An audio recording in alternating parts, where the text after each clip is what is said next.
नमस्कार दोस्तों, आज हम सुनेंगे सोमवार की व्रत कथा। प्राचीन काल की बात है। एक गांव में एक साहूकार रहता था। साहूकार बहुत धनी था, लेकिन उसकी कोई संतान नहीं थी। साहूकार अपने वंश को लेकर हमेशा चिंतित रहता था। साहूकार भगवान शिव को प्रसन्न करने के लिए सोमवार का व्रत रखता था और व्रत के दौरान भगवान शिव पार्वती की पूजा करता और शाम को शिवलिंग पर दीपक जलाता था। साहूकार की पूजा अर्चना को देखकर एक दिन माता पार्वती ने भगवान शिव से कहा, हे प्रभु, ये साहूकार आपका परम भक्त है। प्रति सोमवार को विधि विधान से आपकी पूजा करता है। मुझे लगता है कि आपको उसकी मनोकामना पूर्ण करनी चाहिए। शिवजी ने पार्वती जी की बात को सुनकर कहा, हे गौरी, ये संसार एक कर्म क्षेत्र है। जैसे एक किसान अपने खेत में बीज बोता है तो कुछ वक्त बाद उसे पेड़ मिलता है, उसी तरह इस संसार में आदमी जैसा कर्म करता है उसे उसका वैसा ही फल मिलता है। भगवान शिव बोले कि इसके कर्मों में संतान सुख नहीं है, लेकिन माता पार्वती ने भोले भंडारी से दोबारा आग्रह किया और कहा, हे नाथ, फिर भी आप इसकी मनोकामना पूर्ण कर दीजिए। यह आपका परम भक्त है। अगर आपने अपने भक्तों की इच्छा को पूर्ण नहीं किया तो वो आपकी पूजा आराधना क्यों करेंगे? माता पार्वती के इतना आग्रह करने पर भगवान शिव ने कहा, यह साहूकार बहुत धनवान है और इसके कोई पुत्र नहीं है, इसलिए ये सदैव चिंतित रहता है। लेकिन इसके भाग्य में संतान योग भी नहीं है। लेकिन तुम्हारे आग्रह करने पर मैं इसे पुत्र प्राप्ति का वरदान दे देता हूँ। लेकिन इसका जो पुत्र होगा वो केवल 12 सालों तक ही जीवित रहेगा।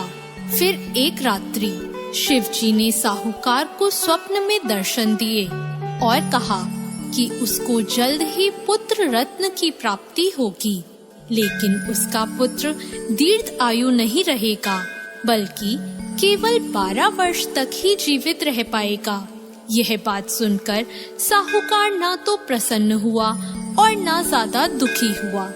साहूकार ने इस बात को सुनकर भी पूजा अर्चना जारी रखी और कुछ दिनों बाद साहूकार की पत्नी गर्भवती हो गई और उसने एक सुंदर बालक को जन्म दिया।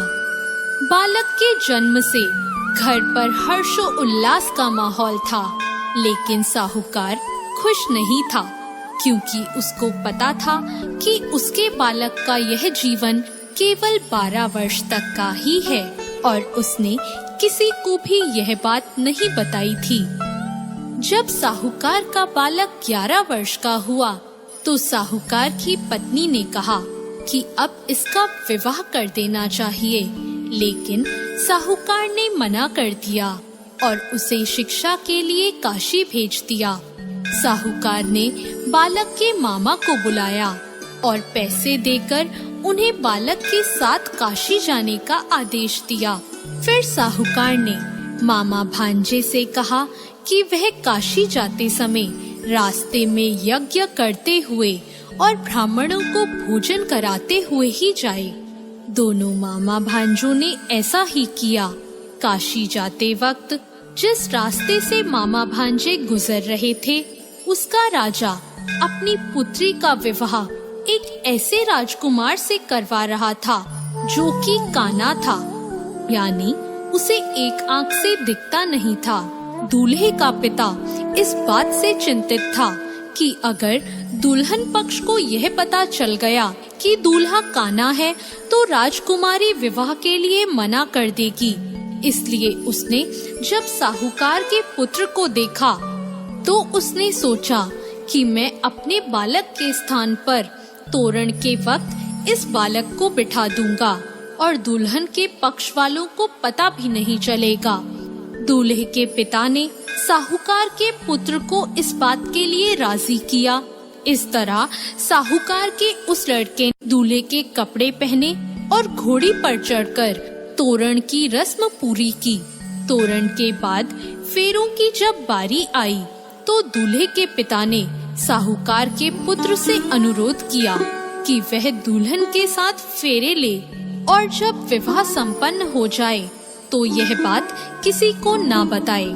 मामा भी राजी हो गया और विवाह समारोह भी निपट गया और शादी संपन्न होने के बाद मामा भांजा काशी के लिए प्रस्थान कर गए।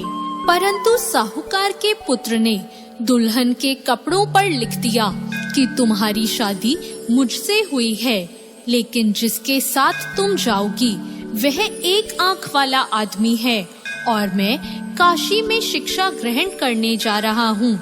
जब राजकुमारी ने यह बात पढ़ी तो उसने राजकुमार के साथ जाने से इनकार कर दिया और अपने पिता से कहा, यह मेरा पति नहीं है, मेरा पति शिक्षा ग्रहण करने काशी गया है।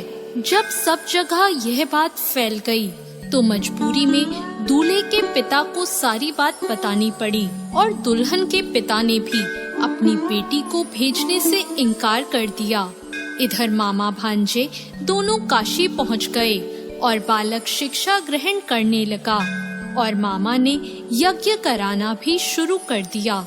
जब साहूकार का पुत्र 12 साल का हो गया तो एक दिन वो अपने मामा से बोला कि उसकी तबीयत ठीक नहीं है और वह सोने अंदर जा रहा है।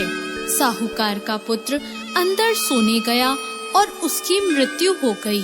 कुछ देर बाद जब मामा अंदर पहुँचे, उन्होंने जब अपने भांजे को मरे हुए देखा तो वो बहुत दुखी हुए, परंतु वह रो नहीं सकते थे वरना उनका यज्ञ अधूरा रह जाता। इसलिए मामा ने वापस जाकर यज्ञ पूरा किया और ब्राह्मणों का भोजन कराने के बाद मामा अपने मृत भांजे को देखकर रोने लगे। उसी वक्त उसी मार्ग से शिव पार्वती गुजर रहे थे। माता पार्वती ने किसी के रोने की आवाज सुनी तो उन्होंने शिवजी से कहा, हे प्रभु, कोई मनुष्य रो रहा है, चलो उसके दुखों को दूर कर देते हैं। शिव पार्वती मामा के पास गए और उन्होंने जब मृत बालक को देखा तो हैरान हो गए, क्योंकि वह भगवान शिव के आशीर्वाद से जन्मा साहूकार का पुत्र था।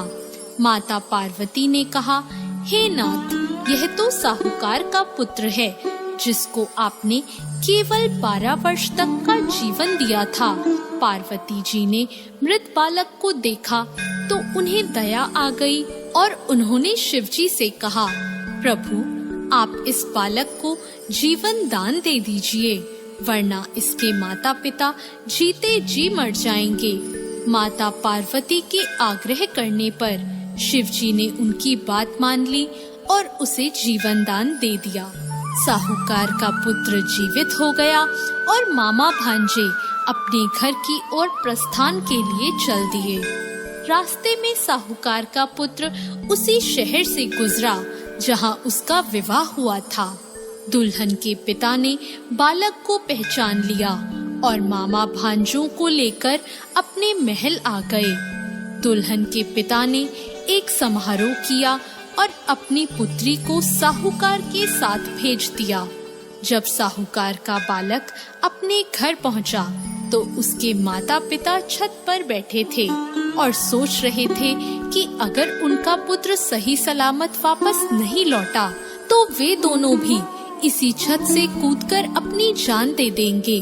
पर उसी समय उसके मामा वहां आ गए और उन्होंने बताया कि उनका पुत्र जीवित है और विवाह करके वापस लौटा है। साहूकार ने अपने बालक को जीवित देखा तो खुशी से उसका स्वागत किया और साहूकार का पूरा परिवार खुशी खुशी अपना जीवन बिताने लगा। जैसे भोलेनाथ ने इस परिवार पर कृपा करी, ऐसी कृपा सब पर करना। तो दोस्तों, कैसी लगी आपको आज की ये कथा?